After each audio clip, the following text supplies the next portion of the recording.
Hello, everybody. Now, you may have heard this story, but if you haven't, that's fine. I'll explain it to you from scratch.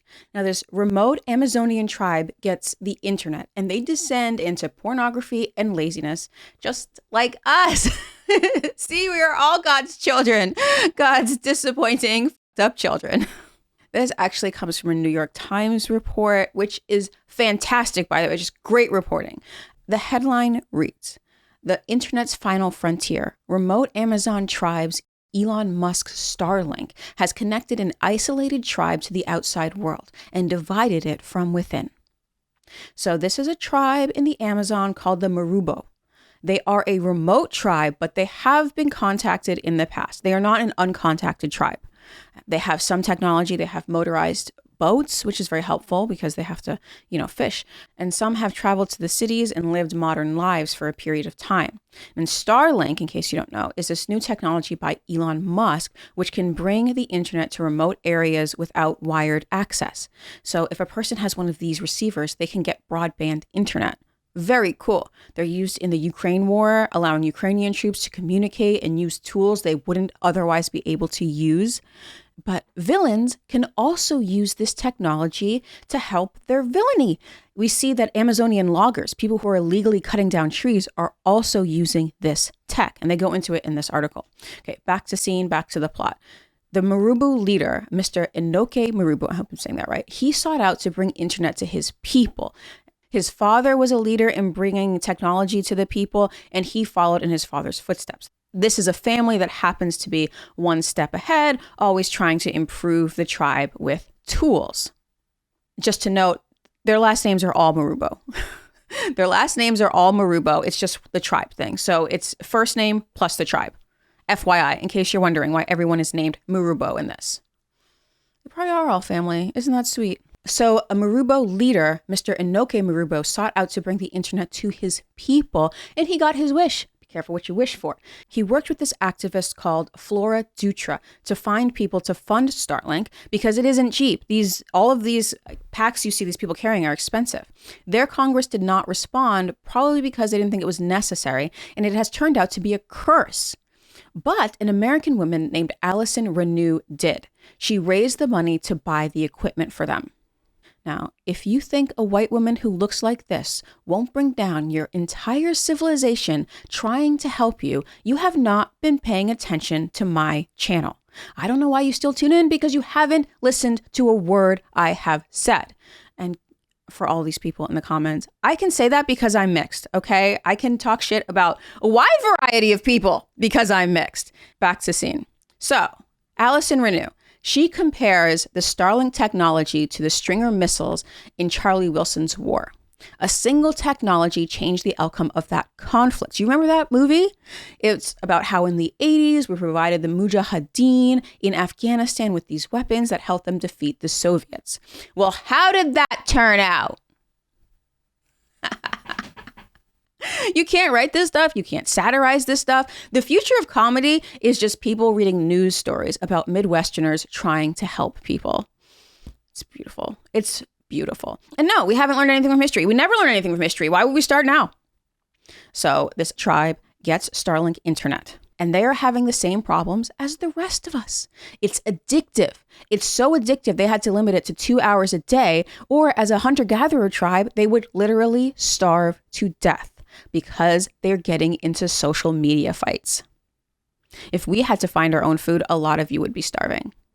They are sexually conservative normally, but they've been inundated with all this pornography. We can actually read a passage here. He is most unsettled by the pornography. He said young men were sharing explicit videos in group chats, a stunning development for a culture that frowns on kissing in public. We're worried young people are going to want to try it, he said, of the graphic sex depicted in the videos. He said some leaders had told him they had already observed more aggressive sexual behavior from young men. I believe it. Their young people don't want to follow the old ways. It's unfortunate. They want to go out into the world and do what they see on the internet. And really, do they not have as much right as the rest of us to do that? Of course they do. But it's when you get older that you learn that the old ways were really all that mattered, and you just want to garden, but you can't because you live in a city with ridiculous rents and ridiculous real estate, and a small, tiny plot of land will cost you $1 million. So you just buy an arrow garden just so you can look at something green and fantasize about having a backyard, just filling that backyard-sized hole in your heart with an arrow garden. Anyway, the Marubo should be able to leave and join the global culture. Why not? It's free choice, free will. But it's not fair that it's only one way. The Marubo should have to take some of us too. Can you imagine? I can. Can you imagine being so tired of people that you move in with a tribe in the Amazon? You're like, you know what? I'm done with all y'all. And then you actually back it up and you move to the middle of the Amazon rainforest. It's funny to think about if it's you, but it's really depressing to think about if it's like a member of your family. Like, am I that toxic? Am I the problem? Is it me? But no, it's your culture. So if you thought for even just one moment that there was a corner of the world that would be safe from the satanic gift that is the internet, you were wrong. I was wrong. Yes, I say satanic because Satan doesn't force you to do anything. He tempts you. You have to choose to sin through your free will. So you get a little magic box. Where's my phone? Oh no, I can't find my phone. So he gives you a little magic box, and inside are your wildest dreams. That is textbook satanic. What's being encouraged? We see gossip, vanity, pride, lust, anger. And once they get Uber Eats, there will be gluttony too, just like us. I personally, that was always my dream. I figured we would destroy civilizations, would definitely destroy ourselves. But at least there would be these uncontacted tribes that had the skills and the mentality to survive whatever cataclysm that we wrought. But think again, because these two women are on their personal journey. Their journey is to destroy the whole of humanity. Oh, and they think they're so moral. Look at this passage here. All right, let me read this to you. Ms. Dutra said Indigenous groups wanted and deserved connections. The criticism, she said, was part of a long tradition of outsiders telling the Indigenous how to live. This is called ethnocentrism, the white man thinking they know what's best, she said. Enoke and Ms. Dutra said they plan to provide internet training. No Marubo interviewed said they had yet received it. They are blaming the white man for wanting to keep the tribes from connecting. This is the criticism of the criticism to them. There is exactly one white man in this entire story. His name is Elon Musk, and he's the one giving them Starlink.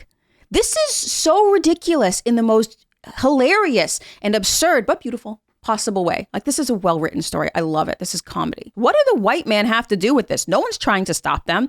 What I love most is the man who is trying to stop them. He is trying to fight the internet. His name is Alfred Marubo, and he makes the point that the Marubo tribe passed down their culture orally. And if the kids are too busy on TikTok, they won't learn the stories that make their culture. Let's read. Alfredo Marubo, leader of the Marubo Association of Villages, has emerged as the tribe's most vocal critic of the internet. The Marubo passed down their history and culture orally, and he worries that knowledge will be lost. Everyone is so connected that sometimes they don't even talk to their own family, he said. Alfredo is right, but Alfredo will lose.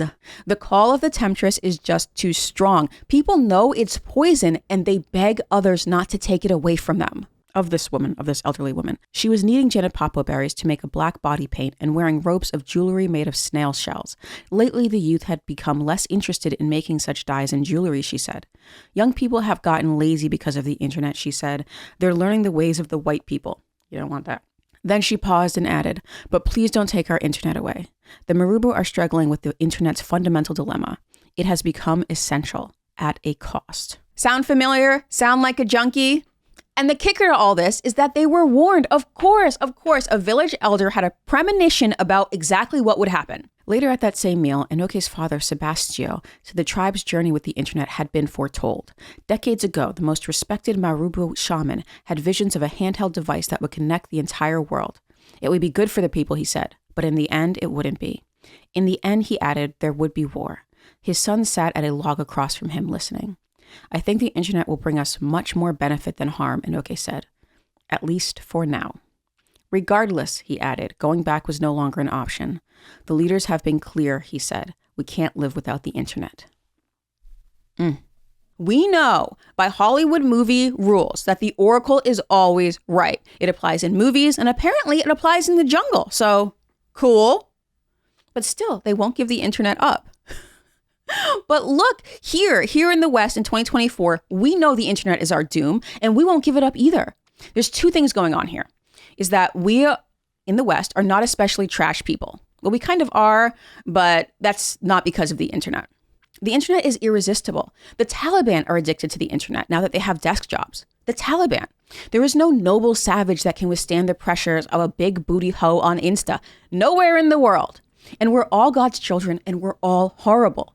Two, we are not just giving them the internet. We're giving them the internet dominated by modern culture, which in itself is toxic. If the internet were about which berries are the healthiest and which mushrooms to pick, there would be no problem. But it's not that. It's judging people based on their appearance, it's mind viruses, it's cardinal sins, all the cardinal sins, especially lust and wrath. It's materialism, it's consumerism, it's being disrespectful to the family and to society, discounting all of the gifts we've been given. It's decadence, it's pride. And now we can't even escape to an uncontacted tribe because they're all going to be contacted. Wow. This woman, Flora Dutra, it is her goal to bring the internet to all the uncontacted tribes. Hey everyone, it's her journey. It's her personal journey. Forget the consequences. Let her live her truth. You ever turn on the computer and become a raging misogynist? If it didn't also make me such a misandrist, I would say the internet is harmful to women's image. I just think this is hilarious. I also have a really fucked up sense of humor, so you should know that by now. I don't know why I'm explaining to this. I just remember when the internet first came out a long time ago, people thought it would be this stabilizing force. We'd all get this information. It'd be like the computer in Star Trek. We'd pick up the tricorder or ask the computer a question, and then we'd move on and go play with our friends. But it's not like that. It's like the episode where they get this game and people are so addicted that they can't look away. It's that people are deeply flawed. It's like giving them ultra-processed food or alcohol because they have the freedom to choose what they like. That's how the devil works. The drug dealer, he isn't forcing you to do drugs. He's just offering something that will take your pain away. Oh, but it's her journey. It's her journey. Well, why is the internet so addictive? I have a working theory. Now, we're all social creatures, and we have this obsession with interaction beyond what is useful through to the point of diminishing returns. Think sweets. If we're gorging on sweets in a time of famine, that is absolutely necessary. But we have that famine mentality all the time. So, remember the Calhoun rat and mice experiments? He coined the term pathological togetherness. Definitely check out that video. The mice needed to interact with each other, and every interaction beyond a certain point just made them neurotic. It did not help. It hurt. So we are addicted to interaction on the internet. It's literally a dopamine hit when we get it, just like the mice. I think just like the mice. I don't know if they studied their brains like that, but we're in the same position right now. But now, after reading the story, it looks like it's something that's hardwired into us. It's not the result of our toxic culture. It's in our hardware. Ugh. I don't know what to do with that. I just give you the information and you do with it what you will. Anyway, thank you, like, share, and subscribe.